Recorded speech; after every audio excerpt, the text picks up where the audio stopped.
مشکات میں حدیث ہے، کتاب الایمان میں رسول پاک پڑھیے درود شریف صلی اللہ تعالی علیہ وسلم. حضور صلی اللہ علیہ وسلم نے حضرت سعد بن معاذ کا جنازہ پڑھایا، پھر حضور قبر پہ کھڑے ہو گئے اور نبی پاک تسبیح پڑھنے لگے، سبحان اللہ والحمد للہ ولا الہ الا اللہ واللہ اکبر. پھر حضور نے پڑھا سبحان اللہ والحمد للہ ولا الہ الا اللہ واللہ.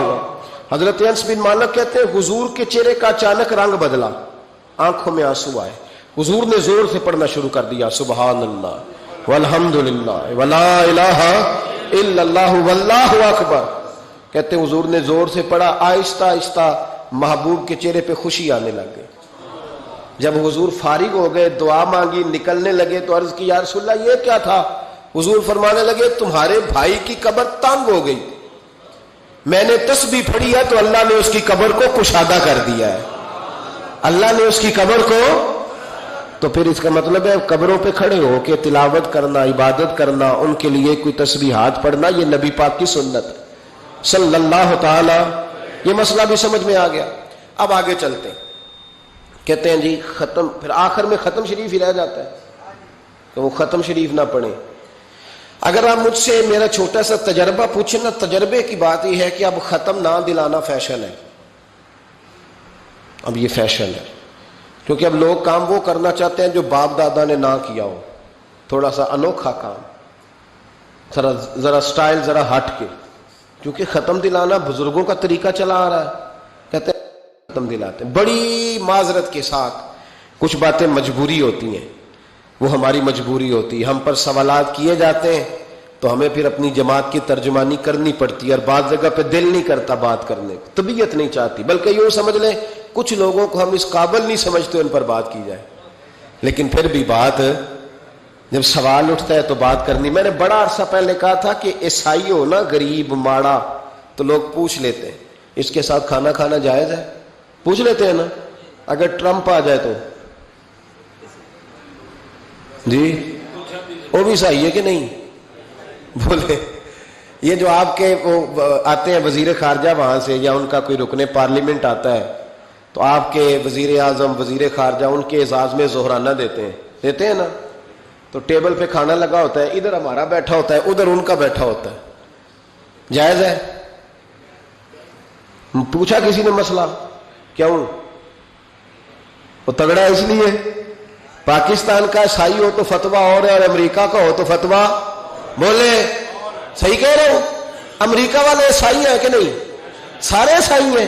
تو ٹرمپ آ کے بیٹھ جائے سعودی عرب کے بادشاہ کے سامنے، چلو کھلی بات کر لیتے، اس کے ساتھ کھانا پینا جائز ہو جاتا ہے. اور اگر عیسائی ماڑا ہو، پاکستان کا ہو، مزدوری کرتا ہو، پھر سارے لوگ پوچھتے ہیں نا مسئلہ کہ حضرت صاحب عیسائی سے کھانا جائز ہے. تو میں نے کہا بھائی ٹرمپ کے ساتھ بھی کھانا ناجائز ہے. ناجائز ہے کیونکہ اسے پاکی پلیدی کا نہیں پتا. جن چیزوں کو آپ ناپاکی سمجھتے ہیں ان کو خبر ہی نہیں کیا کرنا ہے. ہوتا یہ ہے کہ جب اب دیکھیں نا، کچھ عرصہ پہلے لاہور میں ایک بڑا جنازہ ہوا تھا. وہ لوگ جو کہتے ہیں نماز جنازہ کے بعد دعا نہ کرو، حرام ہوتی ہے. یعنی پہلے تو کہتے تھے ولیوں سے نہ مانگو، اب کہتے ہیں اللہ سے بھی نہ مانگو. یعنی جنازے کے بعد دعا یعنی اللہ سے بھی نہ مانگو. تو پہلے عام آدمی کے لیے فتویٰ اور تھا، لیکن اگر سابقہ وزیر اعظم کی بیوی کا جنازہ ہو تو پھر فتویٰ پھر کیسے جائز ہو گئی؟ اب دعا جائز ہے؟ یہ ظلم ہے، یہ امت کے ساتھ یہ زیادتی ہے. ابو داؤد کی حدیث ہے، رسول پاک علیہ السلام نے فرمایا جب تم جنازہ پڑھ لو تو فخلصوا لہ الدعاء، پھر مرنے والے کے لیے مخلص ہو کے دعا مانگو. مانگنی چاہیے نا. لوگ افتراق پیدا کرتے ہیں، فرق نہ، یہ درست نہیں ہے. امت کے اندر یہ آپ نے بات یاد رکھنی ہے، ہمیشہ سے اولیاء کے آراس کا سلسلہ ہے، عرس منائے جاتے ہیں، ان پر ختمات شریف ہوتے ہیں. اب ختم شریف کے حوالے سے سن لیں. رسول کریم علیہ الصلوۃ والسلام نے ہمیں ایک دعا بتائی ہے کھانا کھانا. کہتے ہیں آگے کھانا رکھ کے قرآن شریف نہیں پڑھنا چاہیے. کھانا کا آگے رکھ کے آپ بسم اللہ شریف پڑھتے ہیں؟ پڑھے ذرا، پڑھتے ہیں نا ماشاءاللہ. یہ قرآن پاک ہے کہ نہیں؟ تو روٹی جائز ہوئی کہ ناجائز ہو گئی؟ برکت والی ہو گئی. بلکہ حضور نے فرمایا جو بسم اللہ نہ پڑھے اس کے ساتھ تو شیطان شریک ہو جاتا ہے. تو ہم تو بھائی ہر روٹی ختم پڑھ کے کھاتے ہیں. ایک آئے تو ہم ہر کھانے سے پہلے پڑھتے ہیں.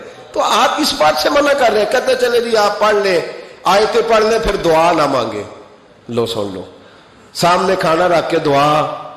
کس بات میں الجھ گئے یار؟ امت کو بڑی بات بتاؤ, دنیا بڑی آگے چلی گئی, انہیں آگے لے کے جاؤ, تم کیا کر رہے ہو؟ کہنے لگا جی دعا نہ مانگے, توجہ کرنا میری بات پہ, کھانا آگے رکھ کے نہ مانگے. تو میں نے کہا تو سائڈ پہ رکھ کے مانگ لیا کر, کھانا دور رکھ لیا, دعا یہاں مانگ لی. ہمیں کوئی اعتراض, لیکن مانگا کر, دعا مانگا کر. اب حدیث مسلم سن لیں, صحیح مسلم کی حدیث ہے. رسول کریم علیہ السلام کے صحابہ تبوک سے واپس آ رہے تھے, اور وہ سینکڑوں میں نہیں ہزاروں میں تھے. کھانا ختم ہو گیا, پانی بھی ختم ہو گیا. صحابہ کرام نے مشورہ کیا, اب اس طرح کرتے ہیں, ایک ایک اونٹ ذبح کرتے ہیں, ذبح کر کے اونٹ پکانا شروع کرتے ہیں. ختم شریف کی بات عرض کر رہا ہوں, کیونکہ اب ختم ہو گیا. سارے جمع ہو کے حضرت عمر کے پاس گئے, کہنے لگے حضور اس طرح کریں, ہم ایک ایک اونٹ اب ذبح کریں گے اور اسے کھائیں گے. حضرت عمر فرمانے لگے اونٹ ذبح کر لو گے تو سواری کس پہ کرو گے؟ کہ حضور پھر کیا کریں؟ فرمایا جتنا جتنا کھانا تمہارے پاس ہے نا میرے پاس لاؤ. کسی کے پاس اتنی سی کھجوریں تھیں, کسی کے پاس آدھا کلو سرکہ تھا, کسی کے پاس چند بچے ہوئے ٹکڑے تھے, سارا کچھ حضرت عمر کے پاس لائے. جناب عمر نے اپنی چادر میں, اپنے صافے میں سارا کچھ باندھا, سیدھے دروازہ رسول پہ پہنچ گئے. نبی کریم علیہ السلام کے آگے کھانا رکھ کے, آگے لنگر رکھ کے حضرت عمر کہنے لگے یا رسول اللہ ذرا برکت کی دعا کر دے. ہزاروں میں لشکر ہے. یہ نظریہ ہے جناب عمر فاروق کا, یہ طریقہ ہے حضرت عمر کا. نہ اس طرح کرو, امت کو نہ لڑاؤ. میرے رسول کریم علیہ السلام کے غلام نے, حضرت عمر نے کھانا آگے رکھا تو حضور مسکرائے. وہ حضور کہنے لگے عمر تو طے تک ہی پہنچ گیا ہے. حضور مسکرائے, اور مسکرا کے محبوب نے ہاتھ اٹھائے, دعا فرمائی. حضرت عمر کہتے ہیں جب میں اٹھا کے لے گیا تو وزن اس کا اتنا ہی تھا, جب میں لایا تھا جتنا وزن تھا, وزن بعد میں بھی اتنا ہی تھا. فرماتے ہیں میں نے وہ کھول دیا, اتنا سا کھانا تھا, میں نے کہا لو بھی کھاتے جاؤ. کہنے لگے ہزاروں کے لشکر نے کھا لیا, کھانا پھر بھی بچ گیا. فرمانے لگے واپس مدینے آنے تک ہم کھاتے رہے پر وہ کھانا ختم نہیں ہوا. یہ ہے کھانا آگے رکھ کے دعا کرنے کی برکت. یہ ہے کھانا آگے رکھ کے, یہ دعا کرنے کی برکت ہے. کھانا آگے رکھ کے. درویشوں کا لنگر کبھی ختم نہیں ہوتا. درویشوں کا لنگر کن کا میں کن فصلہ ٹے کن ہووے بخت سولا, دنیا آوے کھا کھا جاوے راضی ہووے بلا. درویشوں کا کبھی لنگر ختم تو جاری رہتا ہے. ان کے آستانوں پہ ہمیشہ لنگر, ختم شریف پڑھنا, اصالے ثواب کرنا, یہ ہمارا طریقہ ہے.